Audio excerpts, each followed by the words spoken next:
함께 나눌 하나님의 말씀입니다. 오늘 말씀은 시편 63편 1절에서 4절 말씀입니다. 시편 63편 1절에서 4절 말씀. 제가 가진 성경은 구약 성경 846페이지에 있습니다. 우리 성경을 다 펴시고 함께 이 말씀을 보시겠습니다. 제가 말씀 봉독합니다. 하나님이여, 주는 나의 하나님이시라. 내가 간절히 주를 찾되 물이 없어 마르고 황폐한 땅에서 내 영혼이 주를 갈망하며 내 육체가 주를 앙모하나이다. 내가 주의 권능과 영광을 보기 위하여 이와 같이 성소에서 주를 바라보았나이다. 주의 인자하심이 생명보다 나음으로 내 입술이 주를 찬양할 것이라. 이러므로 나의 평생에 주를 송축하며 주의 이름으로 말미암아 나의 손을 들리이다. 아멘. 내 평생의 소원은 주님을 닮아가는 것이라는 제목으로 하나님 말씀 증거합니다. 우리 신앙 가운데 위대한 믿음의 인물들이 있습니다. 존 웨슬리, 또 미국의 부흥을 이끌었던 조지 필드, 그리고 21세기 최고의 우리 기독교적 지성가라고 부르는 우리 C.S. 루이스가 공통적으로 가장 크게 영향을 받은 분이 있습니다. 바로 윌리엄 로우라는 이분을 통하여서 우리가 이들의 신앙에 많은 영향을 받았는데, 그 윌리엄 로우 목사님이 주장한 내용 중에 만족과 행복을 가장 빠르게 찾는 비결은 범사에 감사하는 데 있다. 즉 범사에 감사하는 삶이 우리 인생에서 가장 큰 행복을 누릴 수 있다라고 말을 하신 겁니다. 그렇기 때문에 우리 성도의 열매는 감사에 있습니다. 우리가 신앙을 피라미드로 생각을 한다면 제일 꼭대기에 올라가는 부분이 감사하는 삶이죠. 이 순종이 마지막 감사라는 열매를 맺거든요. 그러니까는 우리의 신앙의 순종이 무엇으로 나타나는가? 그 모든 열매의 꽃은 감사라는 것으로 열매를 맺는다라는 것입니다. 근데 여러분, 우리가 삶을 살아가면서 이것을 우리는 다 알고 있는데, 우리 일상에 살면서 여러분 감사하는 거 쉬울까요? 그렇지 않죠. 감사하는 것이 어렵습니다. 왜 그럴까요? 왜 우리가 일생을 살아가면서 감사하는 삶이 어려울까? 그것은 모든 사람마다 행복을 추구하는 목표가 다르기 때문에 그렇습니다. 사람들이 이게 있으면 참 행복할 것 같다라고 생각하는 것들이 대표적으로 돈이나 성, 건강, 명예, 성공, 안정적인 가정, 이런 것들을 보통 이제 추구합니다. 근데 여러분, 지금 이런 돈이나 성이나 건강이나 명예, 인기, 안정적인 거, 이 모든 것들이 여러분 나쁜 것입니까? 아니요. 다 선한 것들입니다. 우리가 삶을 살아감에 있어서 다 필요한 것들입니다. 그런데 여러분, 우리가 추구하고 구하고 하는 이 모든 것들이 다 선하거나 유용하거나 심지어 고상한 것들인데, 그러나 이 모든 것들이, 우리가 좋아하고 선하고 고상한 이것들이 이 땅에서 얼마든지 거짓 신들로 둔갑할 수 있다라는 거죠. 그래서 종교 개혁가였던 장 칼빈은 인간의 마음은 우상 공장이다라는 표현을 하였고요. 팀 켈러 목사님은 이거에 대해서 거짓 신들이다라는 표현을 하고, 성경에서는 이것들에 대해서 우상이다라고 성경은 말을 하고 있습니다. 근데 우리가 우상이라고 생각한다면 단순히 돌이나 금속이나 나무나 이것을 조각하고 만들어서 숭배하는 것을 우상으로 생각하는데, 원래 우상이라는 것은 하나님이 이 땅의 피조물인 우리에게 선하게 사용하도록 주신 것들이죠. 이 땅에 우리가 살아감에 있어서 필요한 것들을 주셨는데, 하나님이 우리에게 주신 것들은 무한한 것이 아니라 제한된 것들입니다. 그러니까 우리가 이 땅에서 필요한 것들은 이 땅을 살아가는 삶에 있어서 제한적인 필요한 것들이죠. 그런데 이 제한된 것이 무한한 것으로, 영원한 것으로 뒤바뀌어질 때, 그럴 때 이 유한한 피조물이, 우리가 이 땅에서 필요한 유한한 것들이 신적인 힘을 갖게 된다는 것입니다. 그러니까 돈이라는 것이, 건강이라는 것이, 명예라는 것이 이 땅을 살아가면서 하나님이 우리에게 그 필요한 유한한 것들로 주셨는데, 우리가 이런 것들을 무한한 것으로 생각하면은 그 자체가 신적인 힘을 갖게 된다라는 거죠. 그 신성한 힘을 부여받는 것입니다. 누구에게 신성한 힘을 부여받냐면 인간에게. 인간이 거기에다 신적 힘을 부여하고 그 신적 힘을 부여하면서 거기를 숭배하게 되죠. 숭배하게 되니 그것이 우상이 되는 것입니다. 그렇기 때문에 사람의 마음과 사회 속에서 어떤 것들이 신적인 위험을 차지한다면 그것이 역으로 내가 이것이 필요해서 신적인 힘을 부여했는데 신적인 힘을 부여받은 그 피조물이 인간의 마음을 조종한다라는 거예요. 인간의 마음을 지배한다라는 겁니다. 우리가 이 땅에서 여러분 살아가면서 그런 것들을 많이 느끼지 않습니까? 그래서 나는 이것이 있어야만 행복할 것 같고 그것이 없으면 내 인생이 불행하다고 생각합니다. 이것이 있으면 내 인생에 참 의미 있는 삶을 사는 것 같고 이것이 없으면 내 인생에 의미가 없다라고 생각을 하는 거죠. 그렇기 때문에 여러분, 이 거짓 우상, 인간이 만들어버린 이 거짓 우상이 어느새 인간의 행복과 그 모든 것을 추구하는 절대 선이 되어버린다라는 것입니다. 이것이 결국 인간을 조종하게 되는 거죠. 문제는 사실은 그것들이 없어도 인간은 얼마든지 행복한 삶, 가치 있는 삶, 의미 있는 삶을 충분히 살 수 있습니다. 여러분, 가난하다고 해서 행복하지 않는 것 아니거든요. 내가 건강을 잃었다고 해서 그것이 행복을 빼앗기는 것은 아닙니다.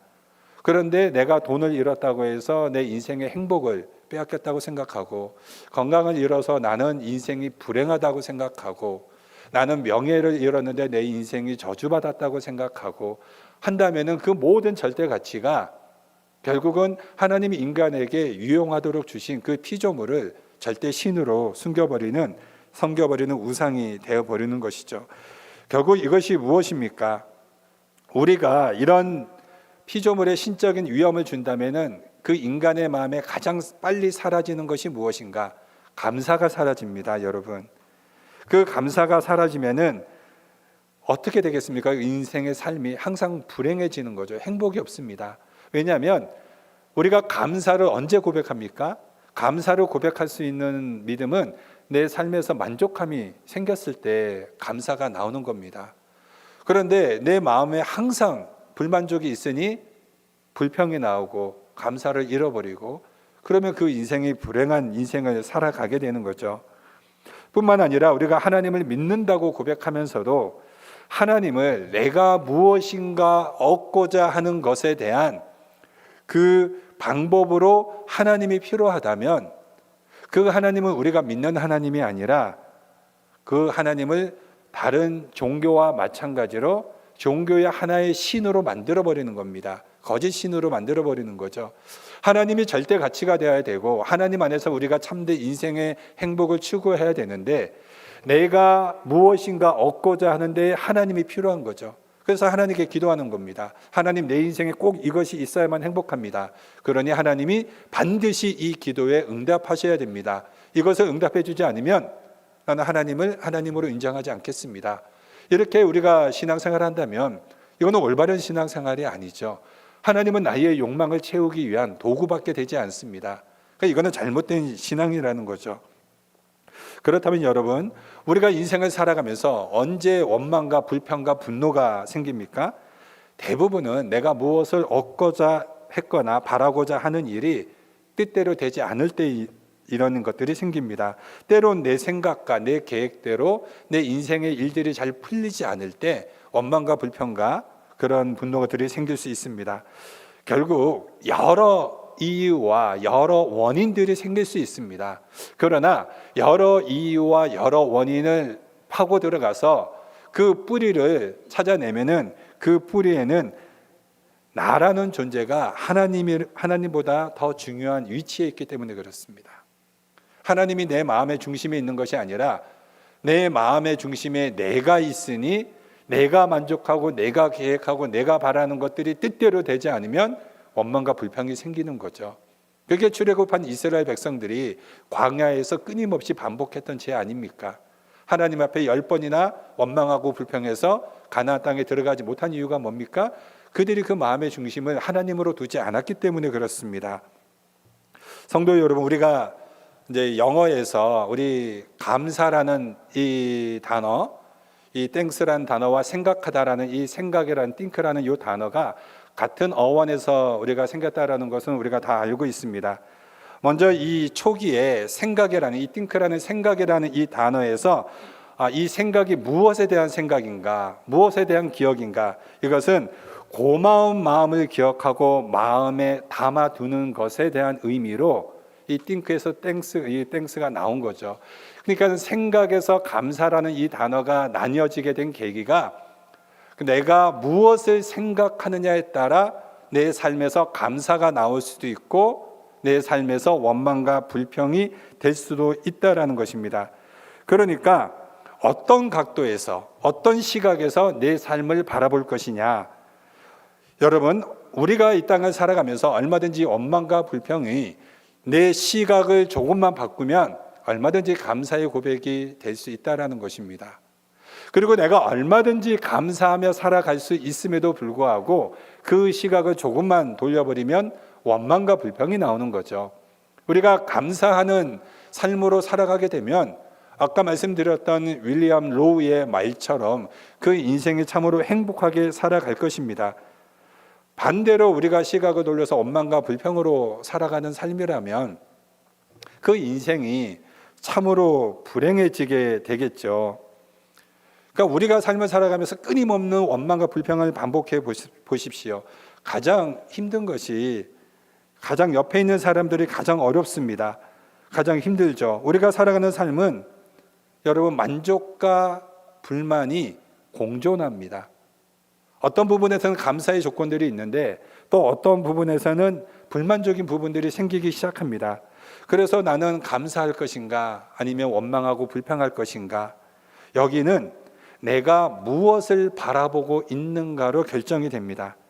우리가 신앙인이라는 표현을 쓰죠. 여러분들이 이 자리에 함께 예배 드리는 여러분들을 신앙인이라고 합니다. 이게 한자 말이죠. 신자는 믿을 신자, 그 다음에 앙은 바라볼 앙자. 그러니까는 믿음으로 바라보는 그것을 신앙이라고 합니다. 그래서 오늘 본문의 다윗의 1절에 내 육체가 주를 앙모하나이다 라고 이렇게 표현을 하는데, 앙모하다라는 게 내가 하나님을 바라보고, 이 모자가 사모할 모자거든요. 그러니까 내가 하나님을 바라보고 하나님을 사모합니다. 이거를 앙모라는 표현을 하는 거였죠. 그러니까 다윗은 내가 하나님을 바라보고 하나님을 사모합니다. 이것이 오늘날 무엇이냐면 믿음으로 하나님을 바라보는 자, 그 자가 신앙인이라는 거예요. 반대로 하나님을 바라보지 않고 다른 것을 바라본다면 그 사람은 종교인입니다. 그러니까 여러분, 신앙인의 반대말이 무신앙인이 아니라 신앙인의 반대말은 여러분 종교인이에요. 하나님을 볼 것인가? 하나님이 아닌 다른 것을 볼 것인가? 사실 이 땅에 무종교인은 존재하지 않습니다. 갖가지 인간이 다 믿는 게 있거든요. 그러니까는 하나님이냐 아니냐, 이것이 무엇으로 결정이 된다고요? 내 시선으로. 그렇기 때문에 나는 신앙인인가 나는 종교인인가, 그 기준점은 여러분 내가 지금 무엇을 바라보고 있는가, 그것으로 우리의 신앙이 결정된다라는 것입니다. 오늘 이 본문 시편, 요즘 제가 시편을 읽고 있거든요. 제가 시편 설교가 가장 어려워합니다. 이게 문학적 소양이 제가 별로 없어서 이 시편이 다 이게 문예학적 이 본문인데 제가 딱 봐도 별로 이렇게 감성적이지 않잖아요. 예. 그러니까 어떤 분들이 그런 얘기를 하더라고요. 목사님은 어떤 분이세요? 참 너무 이렇게 딱 부러지시는 분이어서 아유 사모님 힘드시겠어요. 그랬더니 우리 아내가 예 그런데 목사님 정도 많으세요. 그랬더니 동그랗게 뜨시더라고요. 안 믿었다는 얘기죠. 여러분 표정하고 똑같아요. 지금 안 믿고 있는. 예, 뭐 어쩔 수 없는 것 같고요. 이 시편을 제가 이렇게 묵상을 하면서 다윗이 갖는 이 태도가 너무 부러웠습니다. 지금 이 시편을 기록한 이 63편은 다윗은 다윗의 인생에서 절대 감사할 수 없는 지금 상황입니다. 절대 감사할 수 없는 이 상황에 지금 다윗은 하나님께 감사를 고백하고 있는 거죠. 제가 이제 보통 설교를 이제 화요일이나 수요일 날을 마칩니다. 그 전주 금요일부터 이제 본문을 묵상하면서 이제 이번 주에는 수요일 날 설교를 마쳤는데, 이 설교를 이게 묵상을 하면서 어떻게 다윗이 이렇게 하나님 앞에 이 상황에서도 감사 고백을 할 수 있을까? 그러면서 이 다윗의 이 본문을 준비하면서 저 또한 이 시선을 어떻게 하면 내 상황 속에서 원망과 불평보다 하나님께 감사하는 고백들을 더 찾을 수 있을까? 그것을 한 주간 훈련하는 시간들을 이렇게 가져봤습니다. 그런데 정말 나의 시선을 조금만 바뀌어도 내 안에 감사의 조건들이 너무 많은 거예요. 조금만 시선을 바꿨더니 내 안에 기쁨이 훨씬 더 넘쳐나게 되고 더 내 자신의 행복함을 느끼게 되었다는 것을 제가 고백을 합니다. 여러분 믿든지 안 믿든지 고백하는데, 오늘 이 본문도 여러분 한번 보세요. 이 본문에 시편 63편 그 바로 위에 굵은 글씨로 뭐라고 적혀 있냐면 다윗이 유대 광야에 있을 때라고 적혀 있습니다. 다윗이 광야로 도망갔을 때는 그의 인생에 두 번입니다. 첫 번째는 이 사울 왕이 다윗을 죽이려고 할 때 다윗이 유대 광야로 도망을 갑니다. 그러니까 다윗이 도망자의 삶을 몇 년 동안 살게 되냐면 자그마치 13년 동안 다윗이 이 광야에서 도망자 삶을 살아요. 여러분 1, 2주도 아니고 1, 2년도 아니고 자그마치 13년입니다. 13년을 아무것도 없는 광야에서 도망자의 삶을 살게 됩니다. 두 번째는 아들 압살롬이 아버지를 죽이겠다고 반역했을 때, 그때 다윗이 유대 광야로 도망을 갑니다. 그런데 오늘 본문 제일 마지막 절에 이렇게 기록합니다. 왕은 하나님을 즐거워하리니. 그러니까 다윗이 왕이 됐을 때죠. 그러니까 언제 때 도망을 간 겁니까? 자신의 아들 압살롬이 반역했을 때, 그때 도망을 가게 된 거죠. 광야로. 여러분 이게 감사할 수 있는 상황인가요? 아니 친자식이 아버지를 죽이겠다고 지금 군대를 이끌고 아버지의 후처들을 다 겁탈하고 아버지의 신복들을 다 죽이고, 그리고 이제 아버지를 죽이겠다고 해서 정말 다윗이 오늘날로 표현한다면은 있던 잠옷만 입고 도망을 갔습니다. 있던 잠옷만 입고 광야로 도망을 갔습니다. 인생에 이런 폐륜이 어디 있습니까? 자식이 이런 일을 한다면 그 인생의 아버지의 인생이 얼마나 슬프겠습니까? 그런데 다윗이 이 가운데 하나님께 감사 고백을 하고 있다라는 거죠.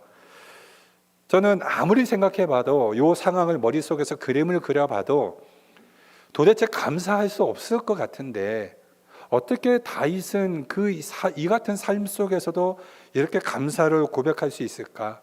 사실 우리를 생각해 보면 우리 삶에서 조금만 내 만족이 뭐가 안 이루어지면 당장 불평이 나오잖아요.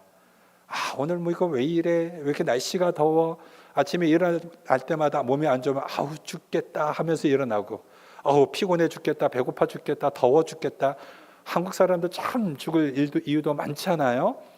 그러니까 우리가 인생에 조금만 힘들어도 원망과 불평하는 것이 인간의 연약함인데, 다윗은 어떻게 아무리 내가 생각을 해보고 그림을 그려봐도 감사할 수 없을 것 같은데 어떻게 이렇게 감사할 수 있을까? 좀 생각을 해보면 너무 도전이 되는 거예요. 그리고 저는 조금만 힘들다고 했을 때 원망 불평 나오는 게 너무 부끄러운 거죠. 조금만 피곤하고 배고프면 나도 모르는 이 인간의 본능적인 짜증이 나오는 내 자신을 바라보면서 너무 부끄러웠습니다. 그리고 도전이 되었습니다. 성도 여러분, 여러분에게 광야는 어떤 곳입니까? 지난주에도 제가 광야에 대한 말씀을 드렸는데 광야의 특징은 여러분 아무것도 없다라는 것입니다. 그게 광야의 특징이에요. 근데 우리는 있는 것을 좋아하죠. 조금 있는 것도 아니라 우리는 넉넉하게 있는 것을 좋아합니다. 넉넉하게 좋아하는 우리가 광야를 좋아할 리가 없죠. 광야는 아무것도 없으니까. 민수기 20장 5절에 이스라엘 백성들이 광야를 어떻게 평가하냐면 나쁜 곳이라고 평가를 합니다. 20장 5절에 상반절에 너희가 어찌하여 우리를 애굽에서 나오게 하여 이 나쁜 곳으로 인도하였느냐. 나쁜 곳이래요. 왜 나쁜 곳인가 하면 이들이 말하기는 5가지가 없어서 나쁜 곳이랍니다. 그 하반절에 5가지가 뭔가? 첫 번째, 파종할 곳이 없다. 그러니까 파종할 곳이라는 게 뭐예요? 땅이 없다라는 거죠. 광야는 나그네니까 계속 걸어가야 되니까. 그러니까 내 소유할 땅이 없다라는 겁니다. 그리고 무화과가 없답니다. 포도도 없답니다. 고급이에요. 석류도 없대요. 석류도 좋아하나 봐요. 마실 물도 없답니다. 그러니까 이 모든 것들이 다 없어서 광야를 나쁜 곳이라고 그럽니다. 그런데 오늘 이 시편 63편에서도 다윗이 민수기에 기록된 이 이스라엘 백성들처럼 광야를 그러한 곳으로 평가해요. 다윗이 어떻게 평가하냐면 물이 없어 마르고 황폐한 땅이다. 이렇게 평가를 합니다. 물이 없어 마르고 황폐한 땅. 그러면 여러분 당연히 무엇을 찾겠습니까? 물이 없어 황폐하니 물을 찾겠죠. 그런데 다윗의 차이점은 물을 찾지 않고 간절히 하나님을 찾는다라는 거예요. 당장 내 삶에 필요한 것이 뭐냐면 내 갈증난 목을 축이는 것일 텐데 다윗은 그 갈증난 인간의 그 욕구, 욕망, 물을 구하는 것이 아니라 하나님을 그 간절히 구하고 찾고 있다라는 거예요. 얼마나 간절히 하나님을 찾는가 하면 자신의 영혼이 주를 갈망하고 주를 앙모한다. 그러니까 주를 갈망한다라는 표현을 쓰죠. 그러니까 목마른 사슴이 시냇물을 찾듯이 그렇게 갈망하는 겁니다. 3절에는 주의 인자하심이 생명보다 나음으로 내 입술이 주를 찬양할 것이다. 여러분, 주의 인자하심이래요. 주의 인자하심. 그러니까는 주님의 그 한없는 그 긍휼, 그 인애, 그 인자, 그 하심이 생명보다 낫대요. 내가 살아가는 인간의 생명보다 더 낫대요. 그래서 나는 내 입술로 주님을 찬양한대요. 우리가 생각하는 것과 너무 다른 비교 가치를 가지고 있습니다. 지금 여러분 다윗이 주님의 인자를 찬양할 상황인가요? 우리가 언제 찬양을 합니까? 우리가 보통 찬양할 때 우리가 열심히 이제 우리가 이렇게 좌우 이렇게 움직이죠. 찬양할 때 찬양하면 다 옆으로. 언제 참 기쁘죠. 신나죠. 그러면 이렇게 가요. 기도 갈 때는 우리가 좌우 반동하다가 기도할 때는 상하 운동하죠. 주여 찬양할 때 이렇게 찬양해요. 보세요. 좀 이따 찬양할 때 다 이렇게 찬양합니다. 이게 언제 때 이렇게 찬양해요? 기쁘고 감사할 때, 뭐 처음에 우리 오늘 찬양할 때도 막 박수 치면서 옆으로 막 하셨는데 이게 여러분 기분이 좋을 때거든요. 내가 너무 감사가 넘칠 때 이렇게 찬양합니다. 그러면 지금 다윗이 막 이렇게 찬양하면서 박수 칠 때예요? 아니잖아요. 그런데 지금 다윗이 그렇게 하고 있다라는 거예요. 왜 그렇습니까? 다윗은 어떠한 어려움이 온다 할지라도 다윗의 모든 상황이 힘들다 할지라도 하나님만 바라본다라는 거예요. 다윗은 어떠한 상황 속에서도 하나님만 바라보는 그런 계기로 삼습니다. 내가 지금 너무나도 고통스러운 이 시간 나는 그래도 하나님만 바라봐. 왜 그럴 수 있을까요? 제가 다윗을 묵상하면서 다윗만큼 그의 인생에서 광야에서 고난을 겪은 인물이 없어요. 다윗만큼. 그러다 보니까는 사울 왕을 피해서 다윗이 도망을 다녔고 또 이 어려움 속에서 그 고통과 고난 속에서 다윗이 무엇을 쓰게 되냐면 시편을 쓰게 됩니다. 우리가 시편이 150편이 있는데 5권으로 묶여져 있거든요. 그러니까 시편은 5권이에요. 150편. 근데 그 안에 제일 많이 쓴 인물이 다윗입니다. 다윗이 굉장히 많은 시를 썼습니다. 근데 여러분 다윗의 시편을 보세요. 다윗이 기쁨과 만족과 행복 속에서 안정 속에서 쓴 시가 있는가? 하나도 없습니다. 하나도 없어요. 그러면 다윗이 언제 다 이 시를 썼는가? 그가 이 광야에서 도망 다녔을 때, 그의 인생이 고통과 고난 속에 있었을 때 다 이 시를 썼다라는 것입니다. 우리가 좋아하는 시편 있죠. 그래서 암송하는 시편 23편. 여호와는 나의 목자시니 내가 부족함이 없으리로다. 그가 나를 푸른 초장으로 인도하시며 실 많은 물가로 인도하시는도다. 이 사망의 음침한 골짜기 그를 막 이렇게 고백할 때 다윗이 언제 이 시편 23편 썼습니까? 다윗이 자기가 사망 가운데 있을 때 쓴 거예요. 사망 가운데 있을 때. 우리는 너무나도 좋아서 이 시편을 읽으면은 위로가 받는데 다윗은 그 죽음 앞에서 쓴 시입니다. 그러니까 다윗은 좋았을 때 시가 하나도 없어요. 제가 지난주에 이 광야라는 히브리어 단어, 이 미드바르라는 이 광야의 어원이 다바르에서 나왔다고 말씀을 드렸잖아요. 하나님의 말씀이 전해지는 곳, 하나님의 말씀이 울려 퍼지는 곳, 이게 다바르예요. 여기에서 광야가 나왔습니다. 그 광야는 어떤 곳입니까? 하나님의 말씀이 계속해서 우리에게 전달되어지는 곳이죠. 그러니까 다윗도 광야에 있을 때 하나님의 말씀이 다윗에게 전달되어졌고, 다윗은 그 하나님의 말씀을 듣고 그의 고백의 시편으로 고백을 하게 된 것입니다. 그렇기 때문에 여러분, 다윗이 압살롬을 통해서 또다시 광야로 도망을 갔습니다. 그럼 광야로 도망간 다윗이 무엇을 생각했겠습니까? 과거 사울을 피해서 도망을 갔을 때, 그때 언제나 그 광야 속에서도 하나님과 기도하며 말씀을 받으며 하나님과 깊은 영적 관계를 떠올렸던 그 기억을, 그 생각을 다시 떠올렸지 않았겠습니까? 내가 가장 힘든 시간이었지만 그 시간에 누구보다 하나님으로부터 뜨거운 사랑을, 하나님과 깊은 관계를 가졌던 이 다윗이기에 내가 또 광야로 도망갔지만 압살롬이라는 이 환경을 바라보는 것이 아니라, 그래, 내가 광야에서 하나님을 만났지, 내가 광야에서 하나님의 은혜를 체험했지, 다시 한번 그것을 리마인드, 다시 기억을 떠올리는 거죠. 다시 한번 생각을 하는 거예요. 다시 생각을 하니까 뭐가 나오는 겁니까? 그 생각 속에 하나님을 향한 감사가 나오는 겁니다. 그래서 이 시편 63편을 통해서 하나님께 감사를 고백하게 되는 거죠. 그래서 다윗은 광야로 도망을 가든 왕궁에 앉아 왕으로 있든, 그는 평안할 때나 고난이 있을 때나 그는 항상 하나님 앞에 감사가 몸에 배어 있는, 습관으로 되어 있는 그러한 인물이었다라는 것입니다. 특별히 4절에 이러므로 나의 평생에 주를 송축하며 주의 이름으로 말미암아 나의 손을 들리이다, 이 고백을 합니다. 다윗이 하나님께 감사를 드리고 하나님께 감사 찬양으로 손을 높이 올려 들을 수 있었던 이유가 오직 한 가지죠. 다윗의 삶에는, 그의 중심에는 다윗이 그 인생의 주인이 아니라 하나님이 그 인생의 주인이었습니다. 언제나 변함없이 하나님이 그 중심이었어요.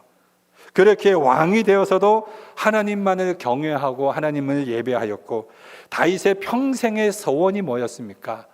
하나님의 거룩한 성전에 거하는 삶이었습니다.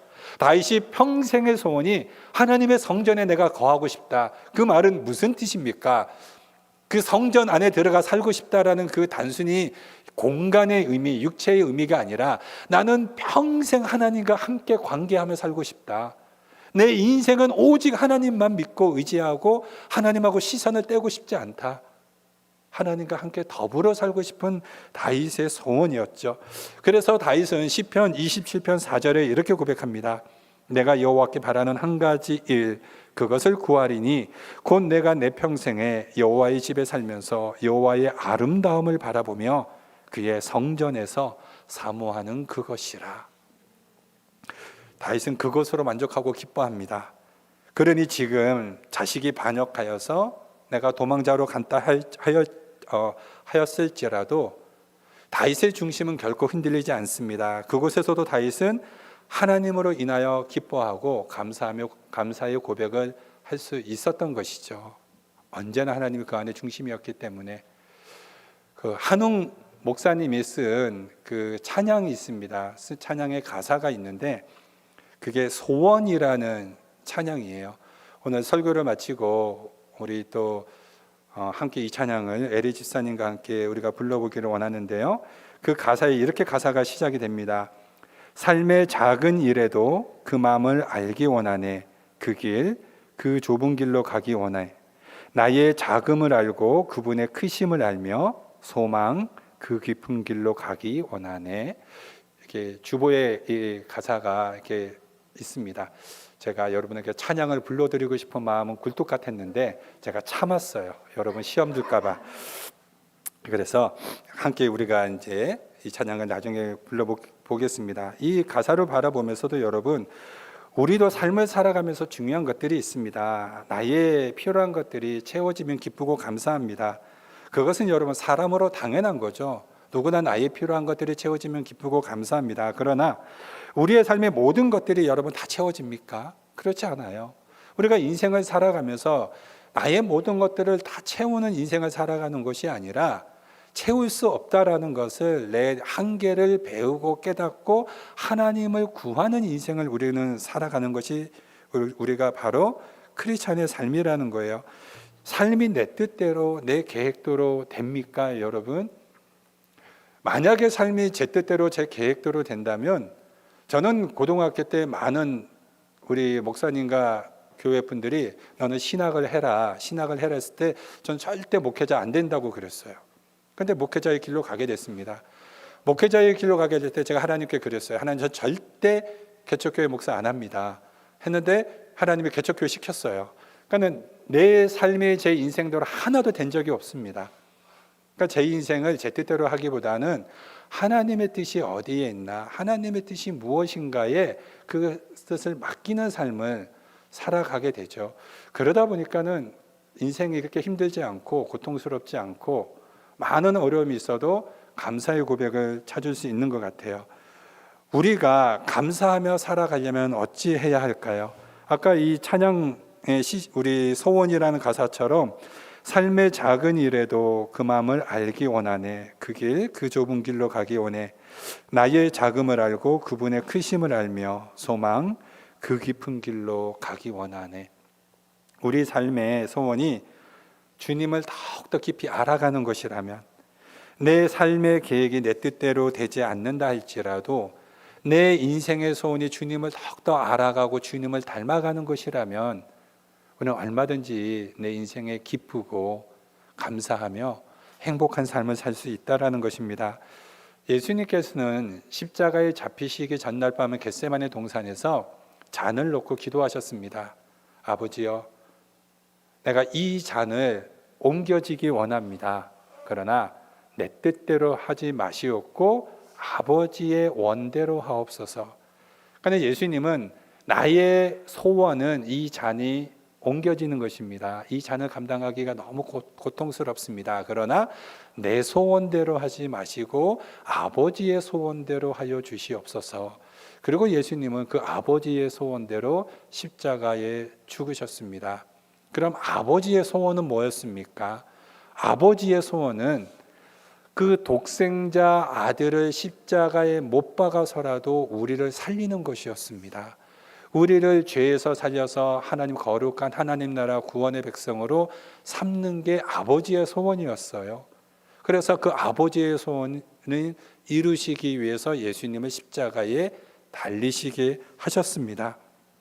여러분, 오늘 말씀을 맺습니다. 우리가 본문을 통해서 다시 한번 생각해 보기 원하는 것은 내 삶의 중심이 정말 나는 예수 그리스도께 있는가? 나의 시선은 온전히 예수님만 바라보고 그분을 바라보면서 그분이 걸어가신 길을 나도 십자가 지고 걸어가고 그분의 성품과 그분의 인격을 나는 닮아가고 싶어하는 그런 소망을 품고 있는가? 내 삶을 비추기보다는 이웃을 비추기 위한 삶을 살고 있는가? 그렇다면은 그러한 삶을 살아간다면 내 삶의 환경에서 절대로 우리는 감사를 빼앗기지 않는다라는 것입니다. 고난이 닥쳐온다 할지라도 그러한 계기를 삼아 더욱더 겸손하게 주님 앞에 기도하고 나아갈 것이요, 내 삶이 조금 잘 풀린다고 해서 교만하거나 자랑하는 그런 가벼운 삶을 살지는 않을 것입니다. 오직 하루하루를 살아가면서 좀 더 주님을 묵상하고 좀 더 그분의 삶을 배우기 위한 간절한 헌신이 있을 것입니다. 우리의 삶이 그러한 소원을 두고 이 한 주간의 삶에서도 예수님을 닮아가며 예수님으로 인하여 내 인생에 만족하는 그러한 소원 되시기를 주님의 이름으로 축원드립니다. 오늘 이 시간에 함께 이 소원이라는 찬양을 우리 에리 집사님이 나오셔서 함께 찬양을 불러주실 때 우리도 함께 이 찬양을 부르면서 함께 이 가사의 은혜가 또 우리에게 동일한 믿음의 고백이 되어지기 원합니다.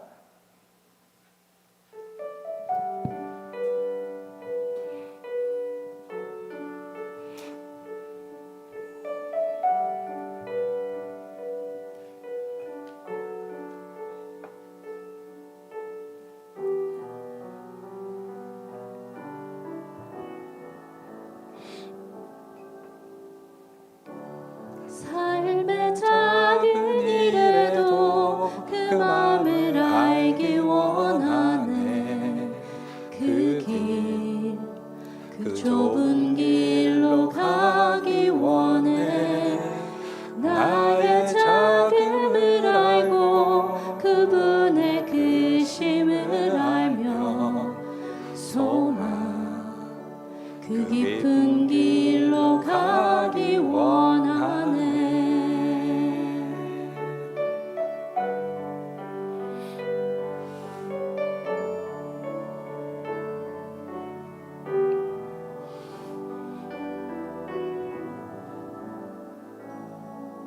저 높이 솟은 산이 되기보다 여기 오름직한 동산이 되길, 내가 가는 길만 비추기보다는 누군가의 길을 비춰준다면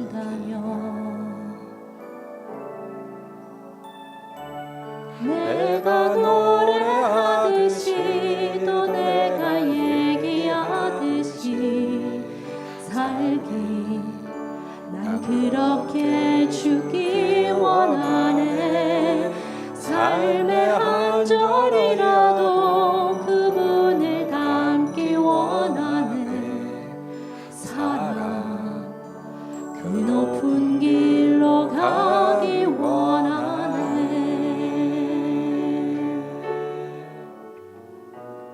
저 높이 솟은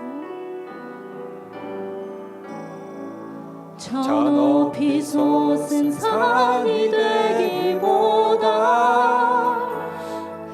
여기 오름직한 동산이 되길, 내가 가는 길만 비추기보다는 누군가의 길을 비춰준다면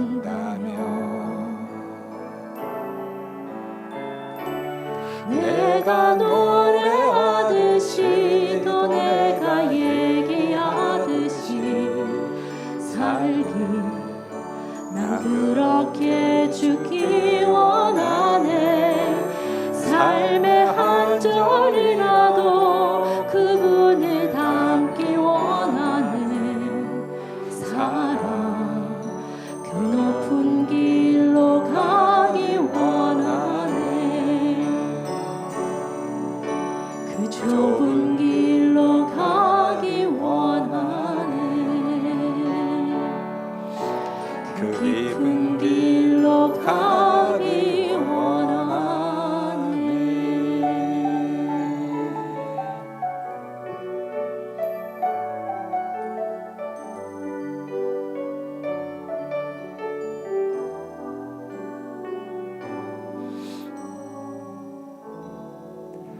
기도하겠습니다. 참 좋으신 하나님 아버지, 하나님의 한없는 사랑과 그 은혜 통하여서 우리가 이 땅을 오직 주님만 바라보며 감사하며 하나님이 주시는 참된 은혜와 평강과 행복을 누리며 살아가는 하나님의 거룩한 성도들 되어지길 소망합니다.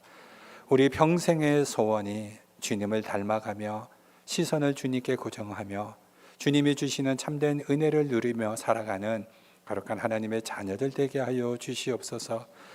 주님의 성품을 담고 주님이 걸어가신 그 길을 이 찬양의 고백처럼 나만을 위하여서 살아가는 삶보다 이웃을 위하여서 그 삶을 비추는 희생하는 삶을 살아가는 자들 되게 하여 주옵소서. 감사드리며 예수님의 이름으로 기도드립니다. 아멘.